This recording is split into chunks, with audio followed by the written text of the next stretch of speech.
sebagai guru pendidikan agama Kristen di SD Negeri Perawat 1 Surakarta, Provinsi Jawa Tengah. Dan sekaligus saya sebagai mahasiswi dari LPTK IAKN Taruntung pada pembelajaran pendidikan agama Kristen batch 2 tahun 2025. Pada hari ini saya melaksanakan video pembelajaran uji kinerja pada peserta didik kelas 4 dengan tema Allah memeliharaku dan semua anak. Selamat menyaksikan. Terima kasih. Tuhan Yesus memberkati. Selamat pagi anak. Luar biasa. Ada sukacita? Sukacita. Luar biasa. Oke. Pagi hari ini anak-anak kita mau mulai pembelajaran, tapi sebelumnya kita akan berdoa terlebih dahulu. Oke? Mari teman-teman kita berdoa. Tuhan Yesus, saat ini kami mau belajar ya Tuhan, berikanlah kami hikmat pada yang kami ikuti, agar kami dapat mengerti apa yang kami pelajari, dan berkatilah pada pelajaran kami ini berguna bagi masa depan kami. Terima kasih ya Tuhan, terima kasih. Haleluya. Amin.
Naomi Midalvin hadir ya. Tegar Jiwolinwe, Gracia Abela, Shalom Novena, Kalista Fine. Hadirkah? Mikael Zaidan, Mikael Zaidun, Serisa Nasya, Adelia Christina, Gabrielia Natali, Axel Alvaro,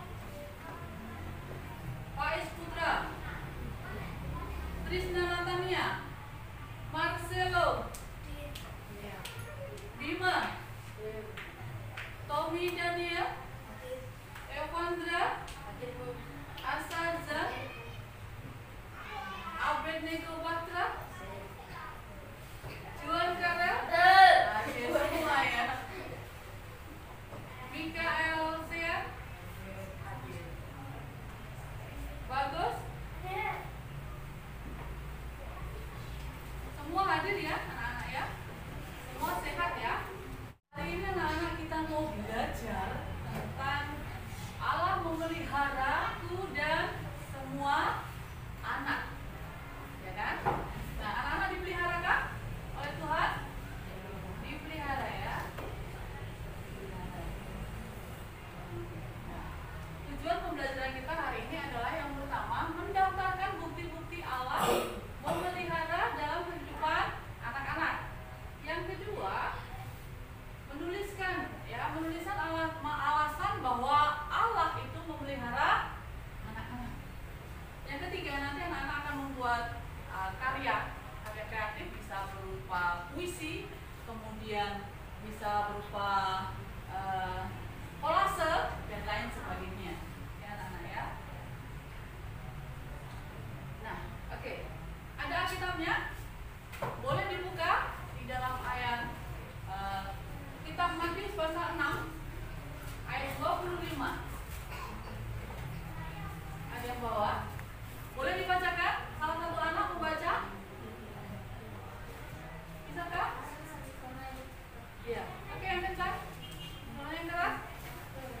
Karena itu aku berkata kepadamu, janganlah khawatir akan hidupmu, akan apa yang hendak kamu makan atau minum, dan janganlah khawatir pula akan tubuhmu, akan apa yang hendak kamu pakai. Bukankah hidup itu lebih penting daripada makanan, dan tubuh itu lebih penting daripada Pakaian. Oke. Mari kita buka lagi. Matius pasal 6 ayat 26. Bisa ada yang membacakan? Salah satu anak membacakan? Ya, cewek? Mungkin Tania bisa?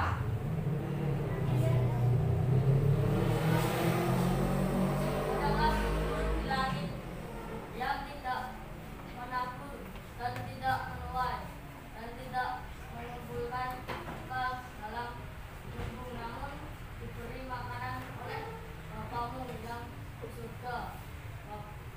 Bukanlah kamu jauh melebihi burung-burung itu. Iya anak-anak. Bahwasannya Tuhan Allah itu memelihara kita lebih dari burung, dan membaca firman Tuhan dalam kitab Matius pasal 6 ayat 25 dan 26. Kemudian kita juga sudah memuji Tuhan, yaitu apa tadi? Burung pipit ya yang kecil. Nah, sebelum pembelajaran ini kita sudah belajar tentang bahwa semua manusia itu berharga di hadapan Tuhan, ya kan? Semua berharga di hadapan Tuhan. Baik itu diciptakan sempurna adanya seperti kita ini ya anak ya. Tangan 2, tidak 3, ya kan? Jari-jari tangan berapa?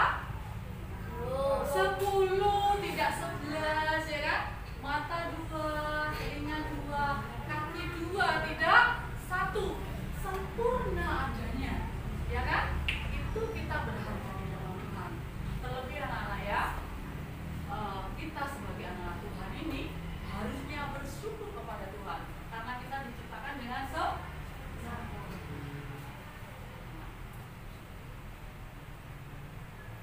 Ada satu, dia mau bertanya dulu. Bagaimana cara kita merasakan bahwa Allah itu sungguh memelihara di dalam kehidupan anak-anak? Bagaimana? Caranya merasakan? Ya, Diberi kesehatan. diberi kesehatan, betul. Ada lagi? Selain diberi kesehatan, diberi kepandaian. Kemudian apa lagi? Kehadiran orang tua, ya. Tanpa orang tua, apakah anak-anak bisa? Tidak bisa. Kita butuh orang tua. Dari bayi ya kita ya, dari bayi. Apakah langsung bisa makan bakso? Tidak. Bayi makanya adalah ASI, ya kan? Dirawat sedemikian rupa sampai besar sekarang ini ya, sampai dewasa. Ya. Lagi pertanyaan lagi, apa bedanya Allah memelihara dengan orang tua yang merawat? Apa bedanya?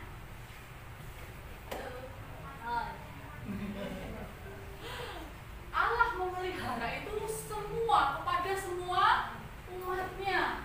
Semua makhluk di bumi ini dipelihara oleh Tuhan. Bahkan burung pipit yang kecil, apakah bekerja? Tidak. Dia hanya terbang sana kemari bikin sarang, mungkin jatuh mati, gitu. Tapi dipelihara. Kemudian bunga indah, warna-warni, ya kan? Apakah bunga itu bisa berdandan sendiri? Seperti kita yang cewek-cewek ya, dandan pakai pelembab dulu, ya, onsen, bedaknya ada lipstik kalau udah ya. Kalau anaknya cewek nggak boleh pakai lipstik ya, karena masih SD, ya kan?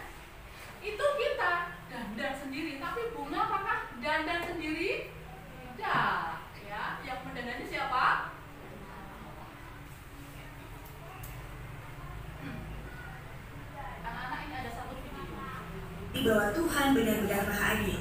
Maka berkacalah pada kisah dari seorang pria yang bernama Nick Vujicic. Meskipun ia terlahir tanpa tangan dan kaki, namun ia berhasil menjadi inspirasi bagi banyak orang di dunia.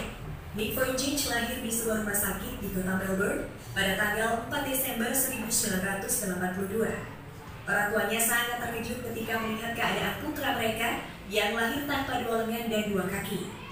Menurut dokter yang menanganinya, Nick terkena penyakit tetra amelia yang sangat langka. Sejak usia 6 tahun, Nick belajar menggunakan jari-jari kakinya untuk menulis, mengambil barang dan mengetik. Kini, Nick menyebut telapak kakinya yang berharga itu sebagai my chicken drumstick.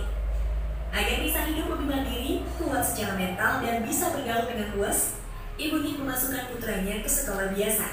Segera saja Nick menyadari bahwa keadaannya sangat berbeda dengan anak-anak lainnya. Ia juga mengalami berbagai penolakan, ejekan, dan gertakan dari teman-teman sekolahnya. Hal ini membuatnya merasa begitu sedih dan putus asa.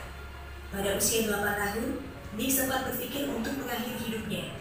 Namun kasih dan dukungan orang tuanya serta hiburan dari para sahabatnya mampu membuat Nick mengenyahkan pikiran tersebut. Ia menjadi lebih bijaksana dan berani dalam menjalani kehidupan. Organisasi tersebut adalah untuk berbagi harapan dan cinta sejati yang dialaminya kepada orang-orang di seluruh dunia. Tercatat sejak 69 negara dikunjungi dalam usahanya mencapai tujuan bersama Life Without Limits. Selain organisasi non-profit, Nick membuat perusahaan motivational speaking bernama Attitude is Altitude atau yang disingkat AIA. Pada Agustus 2011, AIA merilis sebuah lagu solo dan video musik berjudul Something More yang digawangi oleh Nick sendiri. Hingga kini, Nick telah menerbitkan kurang lebih 8 buku. Buku pertamanya, Life Without Limits tahun 2007, sudah diterjemahkan ke dalam lebih dari 30 bahasa. Salah satunya adalah bahasa Indonesia. Buku-buku Nick lainnya juga sudah diterjemahkan ke dalam bahasa Indonesia. Di antaranya adalah Stand Strong tahun 2010, Unstoppable 2012, Limitless 2013, dan Be the Hand and Feet 2018. Ia sudah berkeliling ke lebih dari 24 negara di 4 benua termasuk Indonesia untuk memotivasi lebih dari 2 juta orang khususnya kaum muda. Pada saat itulah saya menyadari bahwa Tuhan memang menciptakan kita untuk berguna bagi orang lain. Saya memutuskan untuk bersyukur, bukan memarah atas keadaan diri sendiri. Saya juga berharap suatu saat bisa menjadi seperti pria luar biasa itu, yakni bisa menolong dan menginspirasi banyak orang. Demikian ujar Nick dalam sebuah wawancara. Nick Vujicic menikah dengan seorang wanita keturunan Jepang bernama Kanae Miyahara pada tanggal 12 Februari 2012. Kanae Miyahara bertemu dengan Nick Vujicic ketika Nick berada di Texas pada tahun 2008 ketika mengisi sebuah acara di mana ia sebagai pembicara. Dari pernikahannya tersebut, keduanya sudah dikaruniai seorang anak. Mungkin sosok Nick bisa kita jadikan sebagai inspirasi. Dengan keterbatasan diri mulai dari lahir, banyak sekali kesuksesan dan hal yang bisa diperbuat untuk pencerahan ribuan orang yang diberikan motivasi. Tidakkah kita tergerak untuk melakukan lebih karena Tuhan menciptakan kita sebaik mungkin? Bila belum bisa memahami makna pemberian dan karunia dari Tuhan Sang Pencipta alam, mungkin kita akan berprasangka buruk padanya. Kenapa kok ada yang terlahir di dunia tidak sempurna selayaknya manusia lain? Apakah Tuhan tidak adil? Bila kita beriman padanya, kita tetap akan mengatakan Tuhan Maha Adil, Zat yang paling adil. Semua hal apapun tidak mungkin terjadi tanpa sepengetahuan dan kehendak Tuhan. Tuhan Maha mengerti apa yang terbaik bagi umatnya. Oleh karena itu, apa yang kita miliki, apapun kondisinya, itulah yang terbaik bagi kita saat ini. Dari video pembelajaran Maci, ya kan, Nick tidak sempurna, ya kan, tidak punya tangan, kakinya kecil, tapi dipakai Tuhan luar biasa menjadi seorang motivator. Apalagi kita yang sempurna, harusnya bagaimana? Harusnya bersyukur. Kita mulai dari kita, hati pemeliharaan.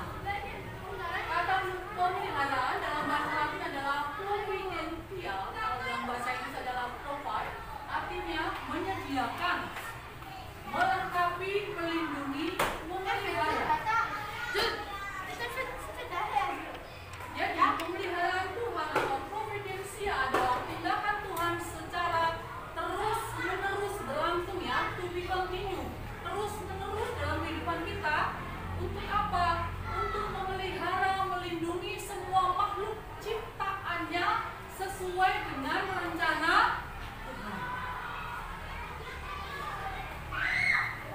Nah, Tuhan memelihara dan mencukupi kebutuhan kita itu ada dua jenis kebutuhan, ya kan? Yang pertama adalah kebutuhan jasmani. Kebutuhan jasmani meliputi kebutuhan sandang. Sandang itu pakaian ya. Sandang, pangan. Pangan itu makanan, apa yang kita makan setiap hari, dan papan. Papan itu adalah tempat tinggal. Walaupun tempat tinggal kita itu adalah tempat tinggalnya orang tua, tapi kan kita harus bersyukur karena tempat tinggal kita itu permanen, tidak kardus, ya kan? Coba kalau anak bayangkan tempat tinggal kita kardus di kolong jembatan, apa yang terjadi ketika hujan? Ya kan? Kemudian kebutuhan rohani. Kebutuhan rohani itu meliputi keselamatan. Kemudian apa anak? Damai sejahtera. Itu dikatakan. Perasaan aman. Karena Tuhan memelihara kebutuhan jasmani. Yang pertama itu adalah tubuh kita itu sehat. Ada yang sakit kan? Ada yang sakit kan? Tidak ada. Sehat semua ya? Sehat semua ya? Oke, kita tepuk semangat dulu. Tepuk semangat. Semangat. Semangat. Kayaknya lemes ya. Ulang lagi sekali lagi. Tepuk semangat.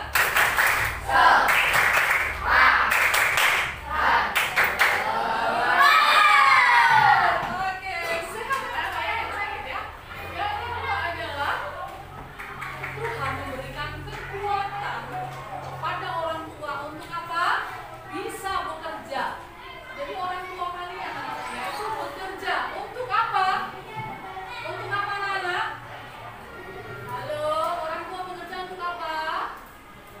Untuk menafkahi keluarga, mencukupi semua kebutuhan anak dan istrinya. Kemudian apa? Tuhan memberikan kita itu adalah kepandaian. Sekolah di SD Negeri Prawet Syariah supaya apa? Anak-anak memperoleh ilmu.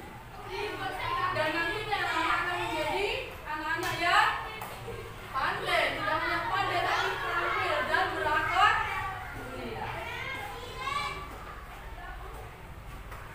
Cuy, cara Tuhan memelihara kebutuhan rohani.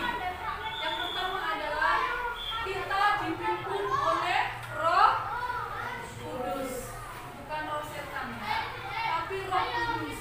Roh Kudus itu membimbing kita supaya kita hidup dalam kebenaran, membimbing kita supaya kita hidup dalam kebaikan, sesuai dengan kehendak Tuhan. Kemudian Tuhan itu memberikan kekuatan ketika kita itu di titik terendah. Anak-anak pernah sedih? Pernah ya? Pernah hampir merasa putus asa? Pernah enggak? Pernah enggak stres anak-anak? Pernah enggak? Ketika ulangan nilai jelek, marahin mama atau papa, sedih kan? Down di sini ya? Oh, enggak sedih ya? Down, maka Tuhan berikan kekuatan kepada kita. Tuhan berikan apa? Penghiburan. Ya kan? Caranya bagaimana, Bu? Kalau nilai jelek ulangan, sedih kan? Bagaimana cara Tuhan berikan kekuatan? Kita diberikan apa? Motivasi untuk lagi giat belajar. Begitu caranya ya.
Wah,